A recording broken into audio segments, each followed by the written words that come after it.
आज हम एक ग्रीक ट्रेजेडी के बारे में पढ़ेंगे, इडिपस के बारे में।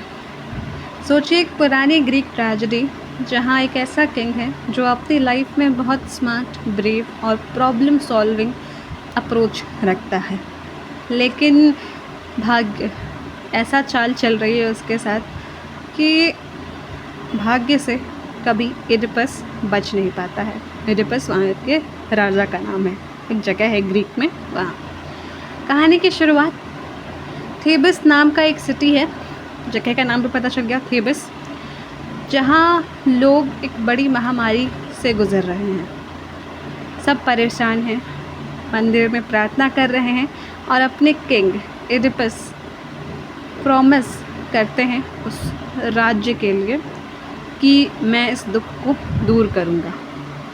फिर कहानी में एंट्री होती है नेक्स्ट कैरेक्टर की, जिनका नाम है ओरेकल। वो भविष्य बताने वाले प्रेस्ट हैं और उन्होंने कहा कि इस महामारी का कारण ये है। प्रेस्ट मतलब आपको पता होगा ना, पुजारी, ठीक है। तो उन्होंने क्या कहा, ये उपाय पूछने पर इडिपस राजा द्वारा, कि ये जो महामारी है थीबस में, ये इसलिए है क्योंकि इस शहर में एक मर्डरर छुप कर रह रहा है। जब तक उसे ढूंढकर सज़ा नहीं मिलेगी, थेबस का दुख दूर नहीं होगा। और यहीं से ट्विस्ट स्टार्ट होता है। ट्विस्ट क्या है कि भाग्य का गेम, भाग्य मतलब डेस्टिनी, कि इडिपस यानी कि जो राजा हैं वो सर्च करने लगते हैं ताकि अपनी प्रजा को इस महामारी से प्रोटेक्ट कर सके कि वो कौन है जिसने मर्डर किया है, और उनको श्राप देते हैं मन ही मन। उनको तो अभी पता नहीं है कि किसने मर्डर किया है जिसके वजह से ये महामारी फैली है उनके राज्य थीबस में।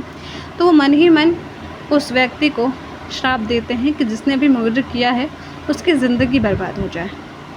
और धीरे धीरे जैसे इन्वेस्टिगेशन की जाती है उस मर्डर को ढूंढने के लिए, तो पता लगता है कि वो और कोई नहीं बल्कि एक्चुअल जो राजा हैं, जिनका नाम इडिपस है, वही वो मर्डरर हैं। अब आप सोचेंगे कैसे, तो इसकी थोड़ी सी बैक स्टोरी ये है कि जब इडिपस का जन्म हुआ था, तब वही जो भविष्य बताने वाले पुजारी है, उन्होंने ये प्रेडिक्शन दी थी कि ये बच्चा अपने ही पापा को मारेगा और फिर अपनी माँ से शादी करेगा। अब अजीब लगेगा, बट ये कहानी का पार्ट है तो पढ़ते हैं। और फिर इस प्रेडिक्शन को सर्च करने के लिए डेस्टिनी ने भी वैसे ही काम किया कि पेरेंट्स ने बाद में इडिपस को छोड़ दिया था। कुछ रीज़न्स हुए होंगे जिसके कारण पेरेंट्स ने अपने बच्चे को मुश्किल से छोड़ दिया। मतलब किसी भी बच्चे को छोड़ना उनके पेरेंट्स के लिए ईजी तो नहीं होता है ना, लेकिन डेस्टिनी ऐसी थी कि डेस्टिनी ने उनके पेरेंट्स से वैसे ही काम कराया जो कहा गया था कि फ्यूचर में होगा।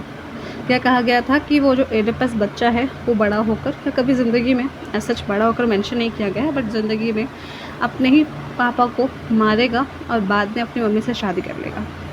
तो जब ऐसी भविष्यवाणी कोई भी सुनेंगे फ्रॉम अ वेरीफाइड रिसोर्स, क्या नाम है उनका, ओरेकल, और ये यूरोपियन कहानी है तो नाम ऐसे हो सकते हैं, ओके।